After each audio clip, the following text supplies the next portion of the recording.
Well, certainly very, very excited about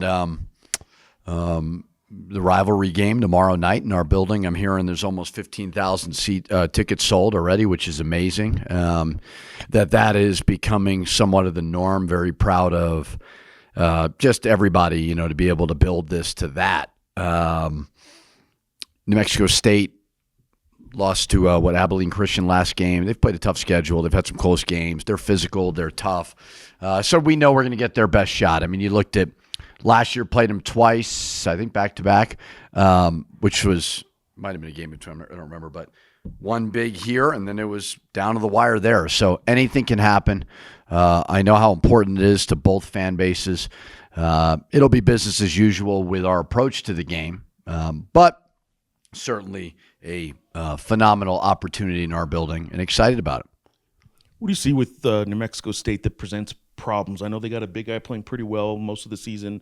He was with them last year most of the year, but he's back. It seems like they got a good big guy and a couple good guards, but what do you see? Yeah, I would just say size, strength, physicality. When you watch them play, I think Coach Hooten is certainly trying to establish the way they want to play, which is physical. Defensively, foul a decent amount, similar to like a UTEP. And I don't think he minds that necessarily. I think he wants to be the aggressor and be physical. So just the physicality component for sure could be one of the more challenging of our games thus far. I know asking you this before this game certainly implies comparison, but they're going through a rebuild. He's now in year 2 of his rebuild, and they had one heck of a rebuild to start with. You had quite the rebuild here. I think you turned things around in a manner and a speed which people just assume that the transfer portal makes all this easy. And he's going through a much different rebuild that's going to take a lot longer and some more patience. What do you think about how the transfer portal maybe makes fans think that these rebuilds happen so quick? 100%. I went into year 1 with wins and losses really being irrelevant in my mind. But I do believe that fans think you can turn it quickly. Sure, you can get a lot of players very fast. But in order to kind of establish whatever it is you're trying to do, that does take time. I was fortunate to have a guy like Mashburn who had played for me come in and be one of our best players in year 2. We obviously hit on a Jalen House very, very early in the process. So it is not, no coach wants to bring in 10, 11, 12 guys every single year and think that that's the recipe for winning. But fans think it's easy. They do. And sometimes you can maybe add a starting 5 that's good, but you can't get the depth. It's a lot harder than people realize to recruit when the people don't know who's in the program, And so not to say that it was easy by any means, but our arc, so to speak, was really, really ideal. The first 3 years went about as good as it could. Year 1, we beat a ranked team in Wyoming. We had some good talent in the program. Year 2, we took a step up, got the fans, sold some games out, went to the postseason with the NIT. Then year 3, championship and a tournament, NCAA tournament. But it is different for everybody. And the component of NIL is substantially more important than it's ever been in a rebuild. I don't know what theirs is by any means, but that matters. So Coach Hooten will get it going. I hope they play like crap tomorrow, but it's not as easy to turn it around as I think fans think it is. First of all, how's CJ's thumb? He's good. He worked out yesterday. We did some skill work. We didn't do any physicality yesterday. We did some free throws and some film watching. But I would expect him to go. Atiki dislocated his thumb in the middle of the game. Actually, he was giving us great minutes. So we'll try to splint it up and see what he can give us. And we'll see today and then kind of evaluate that for tomorrow. Not sure yet. Did Atiki play after that, or was he done? No, he was done. Did he play in the second half?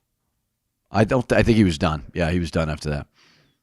This rivalry lost a couple games to the pandemic and then 2 to the off the court stuff.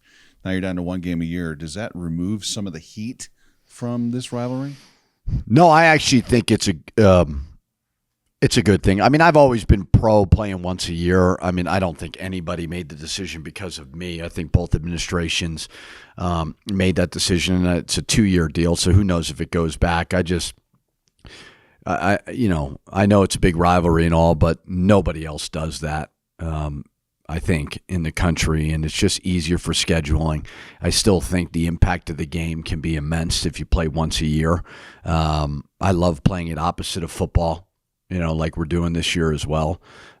So I mean, it's nothing's been diminished, as you could tell that we've already sold 15,000 tickets in a non-conference game, where in all of college basketball, all you got to do is turn on your TV, and there's a lot of empty gyms. So we certainly understand how important it is. I'm curious, Philip obviously had a pretty good game. The rise back to maybe what you guys expected or had hoped for anyway, maybe not expected, but hoped for when you made him a starter to start the year. Is Philip doing now kind of what you guys saw and maybe thought he was going to be doing? Yeah, there was just a timidness offensively that I think we saw. Maybe it was nerves, maybe it was just new surroundings. I don't really know, but he belonged last game. I think the UCLA game, he had 7 rebounds as well. Like, that's why we brought him here, was we need a big guard who can be tough and attack and have that shot fake on the right side. He drives it, dunks it. Like, we need that. So he's, like when we played St. John's, the size hurt us. We're going to play a New Mexico State who's big, a Boise, a San Diego State. Like, we got to have that option. So certainly trending in the right direction. And then obviously, there's probably some more basketball questions, but I will ask the big news around these parts is Bronco's decision last night, and I guess officially this morning. Bronco Mendenhall has moved on to coach at Utah State. Your thoughts on just a 1-year sort of getting to know and experience with Bronco, and also what that football opening means to the whole program and to you guys? I wish Bronco well. Got to know him, really, really liked him. I think we saw growth this year in a lot of facets. I think, for him, he's got his children, I believe, at BYU. I think he's got a ranch in Montana, which I think geographically is closer to Utah. I don't know where Montana is on a map half the time, but I think it is. So, he made the decision that's best for himself, his family. We're in a unique time. Obviously, we have a new athletic director. I don't know. I tend to get a little bit frustrated when people always say football drives the bus. Maybe I'm just being selfish. I don't know. But I think that men's basketball does a lot. And I think whenever people constantly say football is king, it diminishes and devalues college basketball. I really believe that. So I know on our end what we're doing from a basketball perspective.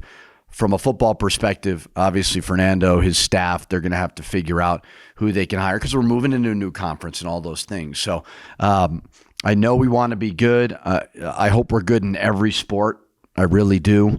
So I trust that they'll hire somebody great. And, I know people are frustrated whenever somebody comes for 1 year and leaves. But part of the profession. And I know whoever they will hire in about a week or two, everybody will be excited about that moving forward.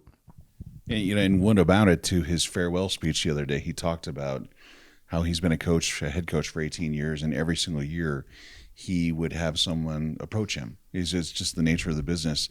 I'm sure that same thing happens to you, but how hectic is the offseason? Because he talked about how December on paper should be the best month for a football coach because the season's ending and you can kind of move on, but he doesn't like December. I would say I've been a head coach 13 years, and I have not been approached by schools every year. We won 8 games my third year, and in Minnesota, and nobody wanted to hire me. So it's a really hard kind of game that the coaches have to play. Nobody feels sorry for coaches. We're like the least sympathetic figures on the planet. I understand that. But what do you want these coaches to do when they get up there? To me, be mad if a coach doesn't pour his heart and soul into it and then leaves. It's like JT leaving last year. Like, the guy helped us go to an NCAA tournament. He advanced his career. More power to him. So it's just it's a challenging thing, because when you win, I'm not going to sit up here and say I want to be here forever. Like, I have no idea what the future holds. Like, I really like where I'm at right now. I greatly appreciate the fans. I greatly appreciate the pit. I love the Mountain West, although it's changing. But so many things change. I mean, athletic directors change, people change, and so on. So, like, I don't think coaches are as bad at people as everybody says they are when they leave. Sometimes there's questions that just can't be answered. So it's always hard. You have a really good season, everybody thinks you're going to leave, it hurts you in recruiting. You have a really bad season, everybody thinks you're going to be fired, and it hurts you in recruiting. So you try to stabilize it as best you can, but sometimes there's not much you can do.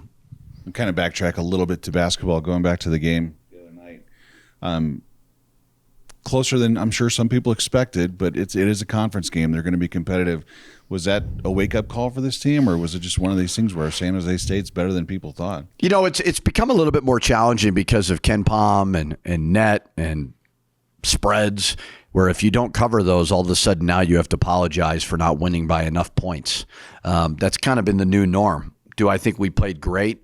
No, I do not in the first half at all. I told our team yesterday before film, I said, you ever texting and driving, and then all of a sudden you almost get in a crash, and then you put your phone down and you go, all right, I'm going to stop doing that. That's what we did, really. I mean, we were not ready to go down 17-4, right? 14-3, I believe it was, or whatever. I mean, so certainly that's all on me to get them out of this locker room and get them ready to go, as well as the players. It's not all my fault. It's everybody's responsibility. So just an understanding that all the games are going to be hard, and also an understanding of we did win last year, and we now have a little bit of a target on our back because we had some success, and with that comes a lot of responsibility, and we gotta certainly, especially in this building. I'm not going to apologize for winning a league game, but the way we started, certainly we've got to be better. I want to kind of backtrack to the Sure, Tiki stuff. A lot of backtracking. Tiki not playing. What does that mean then for your depth at the 5? Yeah, we're going to have to look at. We're hopeful he could still play, because it's his left hand. But is he right-handed? I don't even know. Yeah, he's right-handed. But he's been productive in his limited minutes. He's been really, really productive. So we'll look at Sacco. We'll look at Jovan, see if they can give us something there. But I mean, yeah, that's hopefully that's not a long. Hopefully he plays tomorrow. We'll see. But we need him. And then the starts of games, I wouldn't say have been a big trend necessarily, but the start of the last game wasn't very good, and there were a couple other first halves that weren't quite as good. Is that, you've talked about teams coming into the pit being up for it, and maybe your guys sometimes playing it every time, or every home game, obviously. Is that part of it, or is there something else going on that maybe could generate a better start for you guys? It's a hard question. Coaches look at it, they overanalyze it. Is it the warm up? Is it, you never really know, all those little things. But at the end of the day, man, like, be ready to go, be ready to compete. So I'm not sure if it's one thing. If I did, I would certainly, fix it. But I do know we got to be better. And at the beginning of those games, there's a stress level of playing in this building, even for us. We don't want to let our fans down. And our fans are very, very loud and passionate in a good way, but I think sometimes there can be a little bit of, oh my goodness, what's happening? And I'm not blaming the fans. Like, I get it, but I think we got to figure out that part of it too, because there was certainly a stress level in that game, but you fix that by playing with great effort and all those things. So, yeah, that's a problem starting a game in that drought. But some of it was missed layups and things like that. So we got to be better coming out of the locker room somehow.